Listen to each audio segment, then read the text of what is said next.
Vamos a recibir a una colega que se desarrolla su actividad en FM Sur junto a los amigos Rubén Del Bon y Silvana Daer, y también directora de Panóptico Sur, una página, un periódico que creo ya hace unos cuantos años.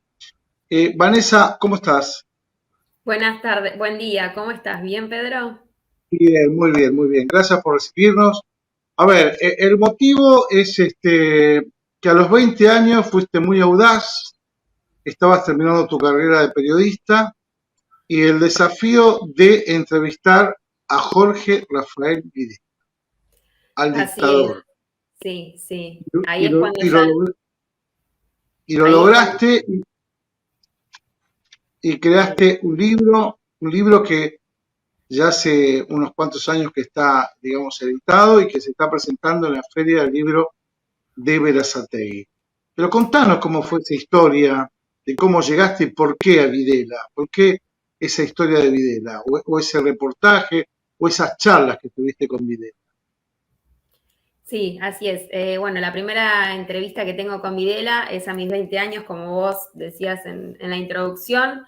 ¿Cómo es que se me ocurre llegar a entrevistar a este personaje tan nefasto de la historia argentina? Tiene que ver con ya ese bichito del periodismo que me picaba desde muy chiquita, a los 15 años, viste, me gustaba cortar y pegar los recortes de los diarios, de las revistas, y me pasó que cuando me encontré a mis 15 años con lo que había pasado en nuestro país, con la dictadura del 76, no comprendía qué era lo que había sucedido, por qué tanta atrocidad, por qué 30.000 desaparecidos, por qué muertes, por qué torturas. Y me empezó a interesar muchísimo el tema de la dictadura militar de aquel entonces.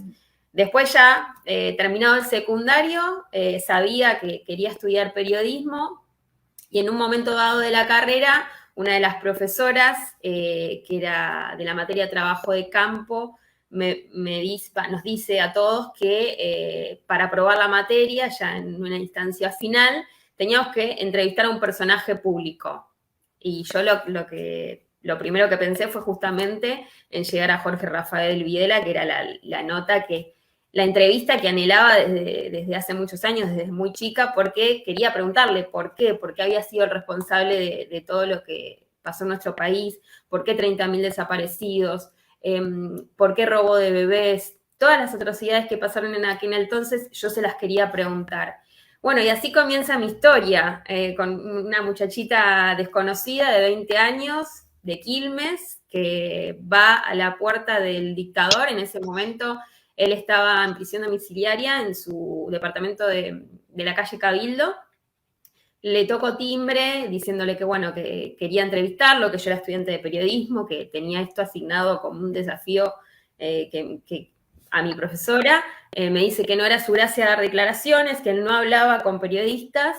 Entonces yo sabía que esto podía llegar a suceder y le dejo una carta. En esa carta, bueno, le explicaba más detalladamente quién era, por qué lo quería entrevistar y que, bueno, que si él aceptaba la entrevista, yo no tenía como fin llevar esto a los medios, siempre de manera muy respetuosa, ¿no? Tratando de lograr la entrevista. Y después en una postdata le puse que lo piense, porque yo no me iba a ir de este mundo sin haber logrado todos mis objetivos. Y esa frase final que yo le puse, después mucho más adelante, ya con más entrevistas hechas, él me confiesa que esa frase que yo le puse en esa carta lo convenció y que él lo tomó como un desafío, que pensaba que yo era una persona desafiante y que iba a ser, bueno, que por eso aceptó que yo lo entrevistase por primera vez. Después, bueno, comienza todo el camino, todo el recorrido de lo que termina siendo este libro, que es Cita con Videla, porque más allá de las entrevistas que hago en su departamento de Campo de Mayo, después continúo, ya cuando él está en la prisión en Campo de Mayo, y la última, que eso es parte del final del libro, en una cárcel común, en la cárcel de Bowen, en Córdoba, que bueno, se dio que yo justo estaba de vacaciones en esa provincia y decidí ir a Córdoba capital, para entrevistarlo por última vez. ¿Cómo fue ese primer encuentro con Videla?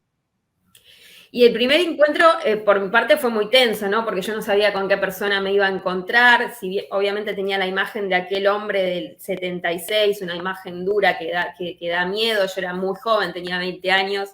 Iba con miedo, con nervios, pero también sabiendo que iba a tener frente a mí en la entrevista que para mí era prácticamente en ese momento la más importante de mi vida, que significaba un gran desafío y que era un logro periodístico. Bueno, cuando toco timbre me atiende del otro lado una de sus nietas, que después fue la que bajó a abrirme la puerta. Ya ingreso, era un departamento privado, con palier privado, una vez que salías del ascensor, y ahí me encuentro con él esperándome vestido de traje, junto a su mujer, y me estira la mano. Bueno, me dice Jorge Rafael Videla, mucho gusto, me invitan a pasar al living, y ahí ya obviamente se genera el primer momento de tensión, porque yo no sabía cómo comenzar la conversación. Y él me pregunta por qué yo lo había elegido, por qué había elegido entrevistarlo a él, y yo me quedé callada, porque dentro de mí estaba decirle, porque usted es un hijo de puta, porque usted es el dictador, pero no podía contestarle de esa manera. Entonces, en ese lapso que mi mente se queda callada, la mujer me increpa y me dice, dale, decilo que estás pensando. Y yo agarré y le dije, porque usted es el dictador. Y así empieza la primera entrevista. ¿Y qué respondió cuando vos le dijiste, usted es el dictador? Bueno, trató de contarme el lado de su historia. Me empezó a explicar la parte, el contexto histórico de aquella época.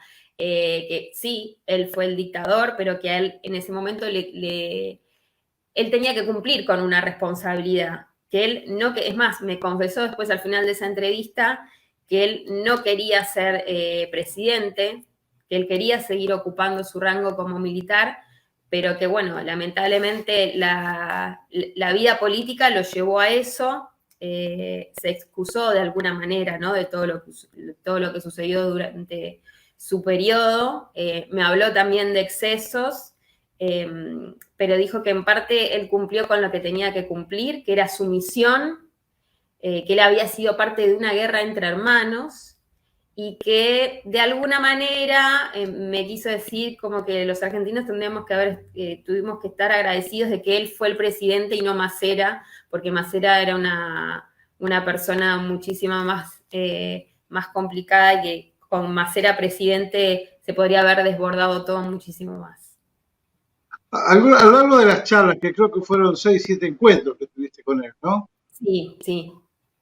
Por supuesto que no grabaste, no te dejó grabar, no hubo fotos, No, pero la condición era no fotos y no grabador. ahora, ¿en algún momento viste vos algún pequeño detalle que él podía decir, bueno, me equivoqué o que entendió el mal que hizo? ¿En algún momento de esas charlas o se mantuvo firme en que para él estuvo bien lo que hizo? Arrepentimiento sería la palabra. Sí, explícitamente le pregunté si estaba arrepentido de algo. Me había dicho justamente lo que te comentaba hace un ratito, que de su carrera como militar él no se arrepentía de nada. Sí que cuando le tocó asumir la presidencia es algo que él no quería. Y después me hablaba en ciertos momentos, cuando yo le preguntaba, por ejemplo, por qué había 30.000 desaparecidos, porque no había 30.000 guerrilleros en nuestro país, porque ellos obviamente lo que te decían es que ellos combatían contra la guerrilla. Y me decía que, bueno, que se podrían que seguramente se cometieron excesos de las otras personas que estaban por debajo de su rango, pero que él no estaba al tanto, que él no podía estar al tanto de todo, y que incluso él, por ejemplo, había tenido un familiar, que creo que en realidad era familia de su mujer, que también había sido desaparecido, que incluso a él, que su familia también fue parte de esos excesos. Admitió algunos errores, también cuando le pregunté por el robo de bebés, me había dicho que el objetivo no era robarse a los bebés, sino dejarlos en un lugar, como por ejemplo en casa cuna, hasta que las familias los vayan a buscar. pero que ahí también hubo personas que cometieron excesos y que hicieron las cosas que no tenían que hacer. Siempre deslindándose de alguna manera de responsabilidades, ¿no? Bien, lo viste, creo, no sé cuántos días antes de su muerte, cuando ya estaba en Córdoba, ¿no? En una cárcel común. Sí, yo, Ahí pudiste hablar con él? ¿Cómo fue eso? Él mira, se daba cuenta que se terminaba su vida, ¿no? sí, sí, sí. De hecho, bueno, esa fue la última vez que lo vi, es el capítulo final del libro, que lo vi muy mal físicamente. Eh, Fue muy corta la visita porque yo no me había anunciado para ingresarlo a ver en Córdoba, como yo estaba de vacaciones, bueno, fui, digamos, de alguna manera de cara dura, por decirlo así.